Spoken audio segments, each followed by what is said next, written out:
Nobel laureate Professor Wole Soyinka has disassociated himself from a post credited to him on the social media platform WhatsApp, linking him with the agitation for a Yoruba state. He denounced the post as fake and misinformation.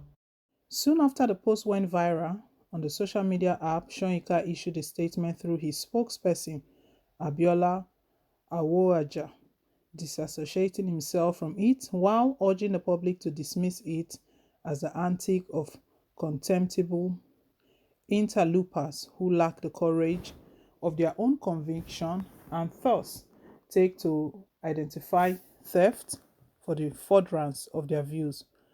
Professor Soyinka also condemned Nigerian's President Muhammadu Buhari over his threat to shock civilian dissidents and deal with them in the language they understand, stressing that Nigeria is already at war with or without leather bombardment. The populace of this nation is already in that shell shocked condition. So, what is there left to shock? He said, adding that Buhari's recent deployment of language to silence secession agitators wrongly targeted and tragically untimely. According to him, it is time to think outside the box and shun breast beating about past wars, adding that it is the responsibility of leadership to persuade dissidents through discourse and remedial action that there are other options. Attempted bullying is not a language of discourse, nor the facial ploy of tarring all birds with the same feathers, he said. The full statement titled To Shock and Awe reads thus. We heard it last during the heydays of Donald Rumsfeld under George Bush, and judge in what condition it has left the part of the world and beyond Rumsfeld namesake. A sobering coincidence also sparked the same gun-ho rhetoric that Donald once ordered his uninformed forces to go out there and dominate the environment, following civilian protests at the extrajudicial killings of blacks by state police, soon enough leaving nothing to chance. That Donald II seized on the first opportunity to personally mobilize a mob to dominate Capitol Hill, his own seat of government that was clearly slipping from his control. Optimists are free to underplay that threat to much acclaimed democratic bacon. Study that scenario carefully, however, and you'll find it not a question of it could never have succeeded. Such summaries are wrong. It could have succeeded, albeit with unpredictable consequences for America and the world. And so, when the elected head of democratic states like Nigeria, not perched precariously on the knife edge of power, but with a couple more years in the kitty, threatens to shock dissidents, we should indeed be shocked out of any complacency. Even if history has been deliberately eliminated from the school's curriculum, memory suffices to jerk us into a watchful, precautionary alert.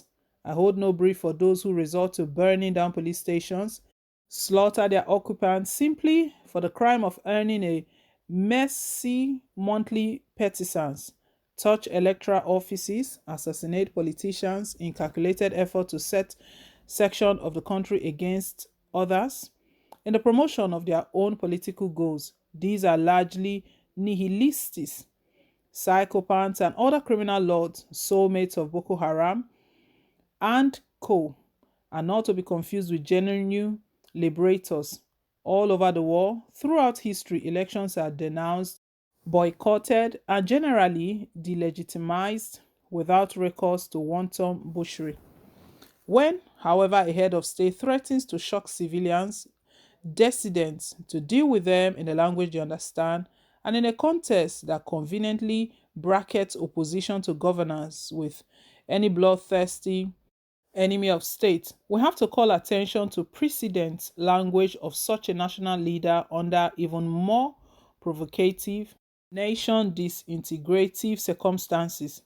What a pity, and what a tragic setting to discover that this language was accessible all the time to President Buhari, where and when it truly mattered, when it would have not been only appropriate but deserved and mandatory.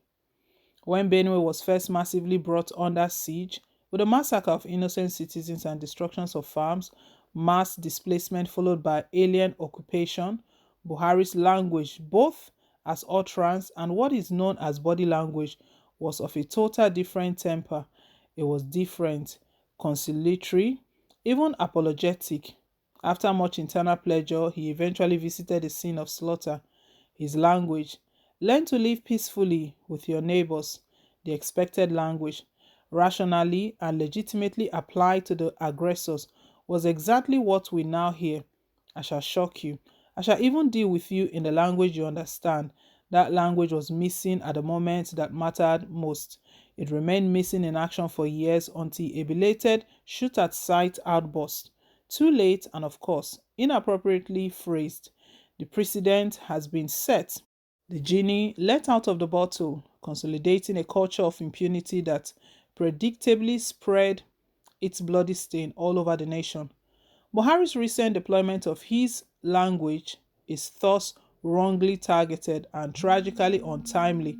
Even while he was threatening dissidents, an agenda of both secessionism and alien occupation was taking place not too distant from Aso Rock.